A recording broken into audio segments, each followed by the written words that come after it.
நடிக்க பொண்ணு எடுத்து நடிக்காமல் மற்றவெல்லாம் பார்த்துருக்காரு. விஜயலட்சுமி மேடம் வந்தாங்கன்னா இன்னும் கொஞ்சம் படத்துக்கு பப்ளிசிட்டி நல்லாயிருக்குன்னு சொல்கிறேன், வேற ஒன்றும் இல்லை. அனைவருக்கும் வணக்கம். மேடையில் அமர்ந்திருக்கும் தயாரிப்பாளர்கள், டிஸ்ட்ரிபியூட்டர் அனைவருக்கும் வணக்கம். நடிகர் சூர்யா சார்பாக வந்திருக்கும் ரசிமன்றத்தை சேர்ந்த ஆரியராஜா அவர்களுக்கும், தளபதி விஜய் சார் சார்பாக வந்திருக்கும் விஜய் ரசிமன்றத்தை சார்ந்த ஈசிஆர் சரவணன் அவர்களுக்கும், நடிகர் ரமேஷ் கண்ணா சார்பாக வந்திருக்கும் ரமேஷ் கண்ணா அவர்களுக்கும், நம்ம சார்பாக யாரும் வர மாட்டாங்க, நம்ம தான் வரணும். ஆனால் ரமேஷ் கண்ணா சாரை பற்றி நிறைய ரகசியங்கள் பற்றி எனக்கு தெரியுது. நடிக்க பொண்ணு எடுத்து நடிக்காமல் மற்றவெல்லாம் பார்த்துருக்காரு. சூர்யாவுடைய லவ்வுக்கு ஹெல்ப் பண்ணியிருக்காரு. அதாவது என்ன மச்சான், தெய்வ மாமான்னு கூப்பிடும், தெய்வ மச்சான். ஓ அப்படி. அவர் சூர்யா சாரோட காதலுக்கு கொஞ்சம் பக்கவலமாக இருந்திருக்கிறாரு. அஜித் என்ன பண்ணார் உங்களுக்கு, அந்த லவ்வை கட் பண்ண பார்த்துருக்கீங்க. நல்ல சரண் சார் வந்து காப்பாற்றிட்டார். அதனால தான் சூர்யா சார் உங்களுக்கு ஃப்ரெண்ட்ஸ்னு தூக்கி கூட போட்டுக்க நினைக்கிறேன்.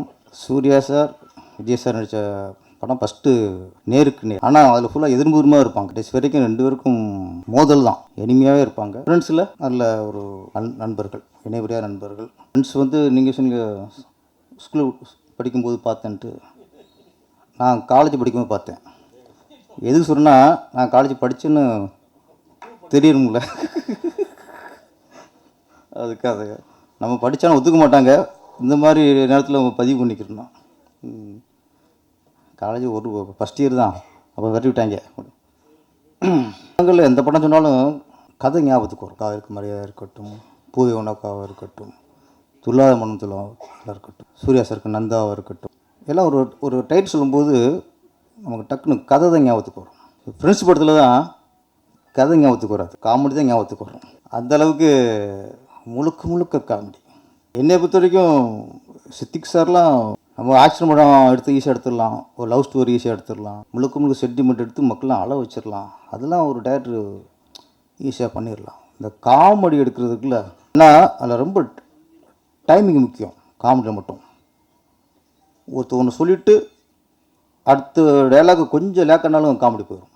ஆனால் சில சீன் வேறு, ஒரு லவ் சீனோ சென்டிமெண்ட் சீனோ, இந்த மாதிரி சீனில் யாராவது லேக்கு விட்டால் கூட அதில் எடிட்டர் கட் பண்ணிடுவார், இந்த லேக்கு தூக்கிடுவாங்க. காமெடியில் பண்ணவே முடியாது. நீங்கள் 5-6 ஆர்டிஸ்ட் ஒன்றா பண்ணும்போது அதில் என்ன இருக்கோ அப்படி தான், அதையும் கட் பண்ணலாம் பண்ணால் அதுவும் உள்ளதும் கெட்டு போகும். ஃப்ரெண்ட்ஸ் படத்தில் எல்லா காமெடியும் டைமிங், ஒரு 5-6 ஆர்டிஸ்ட் இருப்பாங்க. இதில் இடம் ராதாரவி சார் வேறு. முதல்ல ராதாரவி மிகப்பெரிய வில்லனை வில்லன் நடிச்சிருப்பாரு. அவர் இழக்கும் போது உங்களுக்கு சிரிப்பு தான் வரும். அவர் அதில் காமெடி நினைக்கிட்டாங்க. ஒரு பெரிய செட்டப். அதாவது டைமிங் அப்படி இருக்கு, டைமிங் வந்து அப்படி இருக்கும் போகணும். அந்த மாதிரி இதில் ஹீரோ, இது வந்து எனக்கு யார் ஹீரோன்னு தெரியாது. விஜய் சார் ஹீரோவா, சூர்யா சார் ஹீரோவா, ரமேஷ் கண்ணா ஹீரோவா, வடிவேலு ஹீரோவா, ஏன்னா ஒவ்வொரு இடத்துக்கும் ஒவ்வொருத்தர் ஸ்கோர் பண்ணிட்டே இருப்பாங்க. இதில் வந்து அதான் இந்த மலையாள இயக்குனரில் ஒரு விஷயம், ரமேஷ் கண்ணா சார் உண்மை, அவங்க ரொம்ப தெளிவாக இருப்பாங்க சார். அவங்க ஸ்கிரிப்டுக்கு அந்த அந்த சீனில் யார் என்ன பேசணும், அந்த சீன் ஃபுல்லாக ஹீரோ பேசாமல் இருக்கணுமா, பேசாமல் வச்சுருவாங்க. ஹீரோ என்ன கேட்டாலும் உட்காந்துருவாங்க.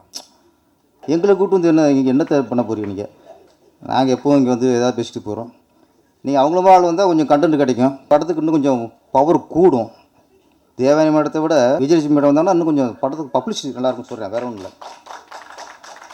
இங்கே நீங்களே ஓடி போயிருப்பார்.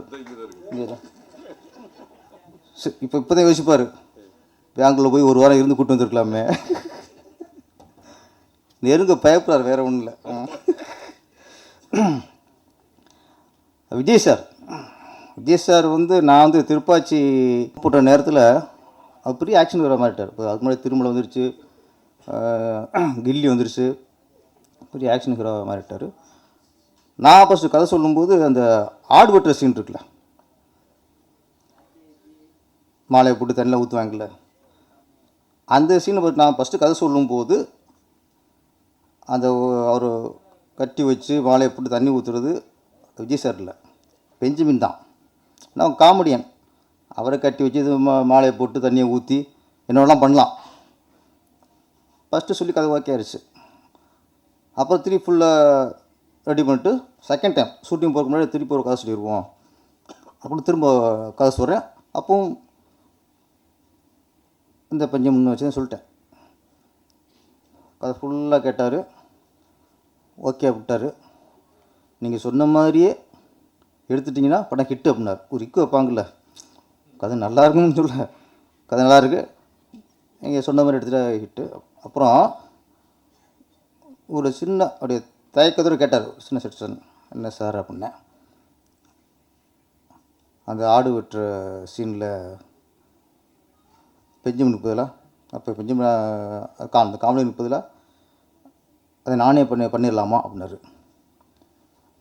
எனக்கு ஃபஸ்ட்டு ஒரு இது இருந்துச்சு, பெரிய ஆக்ஷன் ஹீரோ காமெடி பண்ணும்போது மக்கள் ரசிப்பாங்க. சரி இவர் பெரிய இப்போ ஆக்ஷன் ஹீரோவாக இருக்கார், மாஸாக இருக்கார், இப்போ போய் கழுத்தில் மாலையை போட்டு தண்ணியை ஊற்றி அருவா விட்டுருது, அவர் ஒத்துக்குவாரா ஃபஸ்ட்டு அப்படிங்கிற தயக்கத்தில் பண்ணியிருந்தேன். ஒரு கேட்டவங்க எனக்கும் ஹாப்பியாக போச்சு. ஓகே சார், நீங்கள் வேணால் நல்லாயிருக்கும் சார் அப்படின்ட்டு திருப்பி அது மட்டும்தான். அப்புறம் பெஞ்சமினை பின்னாடி வச்சுட்டு இவரை கட்டி வச்சு பஞ்சத்தெல்லாம் ஊற்றணும். ஆத்தா சம்மதம் சொல்லுதாத்தா அப்படின்னு. அதனால் ஒரு பெருசாக ஒரு ஒர்க் அவுட் ஆச்சு. ஏன்னா ஒரு விஜய் சார் நம்ம இன்றைக்கி பெரிய ஒரு கமர்ஷியல் ஹீரோவாக பார்க்குறோம். ஆனால் அவருக்குள்ளே நிறைய காமெடி சென்ஸ் ரொம்ப ஜாஸ்தி ஆகட்டும். அதனால் என்னோடய திருப்பாச்சியம் இருக்கட்டும், சிவகாசியாக இருக்கட்டும், ஃபஸ்ட் ஹாஃப் ஃபுல்லாக ஹியூமராக தான் கொண்டு போயிருப்போம். செகண்ட் ஹாஃப் தான் ஆக்ஷன்லாம் சென்டிமெண்ட்லாம் இருக்கும். அப்படி விஜய் சார் ரொம்ப காமெடியில் பண்ணக்கூடியவர்.